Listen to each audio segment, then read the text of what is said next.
সিলেটের ওই গোলাগঞ্জ সাদা পাথরের সবগুলা পাথর চিনিবিনি করে হয়তো ভারতে, না হয় বাংলাদেশে, না হয় অন্যান্য কোনো কান্ট্রিতে দুর্নীতিবাজ রাজনীতিকরেরা প্রচার করেছে। জুড়ে বলেন ঠিক না বেঠিক? এই জন্য তাদেরকে সাবধান করে বলে দিতে চাই, রাজনীতি করবা, তোমার যদি পেশা না থাকে, তুমি যদি একটা কর্ম না করো, তোমাকে কে বলেছে রাজনীতি করার জন্যে? রাজনীতি করে জনগণের মাল যদি লুটপাট করো, তাহলে তো তোমাকে রাজনীতিবিদ বলে না, তুমি হলে দান্দাবাজ, দুর্নীতিবাজ এবং চোর আর ডাকাত ছাড়া আর কিছু নয়। জোরে বলেন ঠিক না বেঠিক? সিলেট হলো একটা পর্যটন নগরী। এখানে দেখলে মানুষের দিল ঠান্ডা হয়ে যায়, চোখ জুড়ায় যায়। মানুষ দেশের বিভিন্ন আনাচে কানাচ থেকে যায়। ওই জায়গার সৌন্দর্য নষ্ট করার জন্যে কিছু ডাকাতের দলেরা সবগুলা পাথর চিনিয়ে নিয়ে গেছে।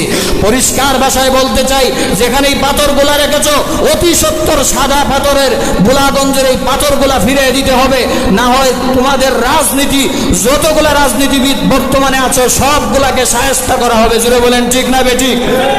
সিলেট হলো একটা পর্যটন নগরী, শাহজালালের ভূমি, শাহপরানের ভূমি। জুড়ে বলেন ঠিক না বেঠিক?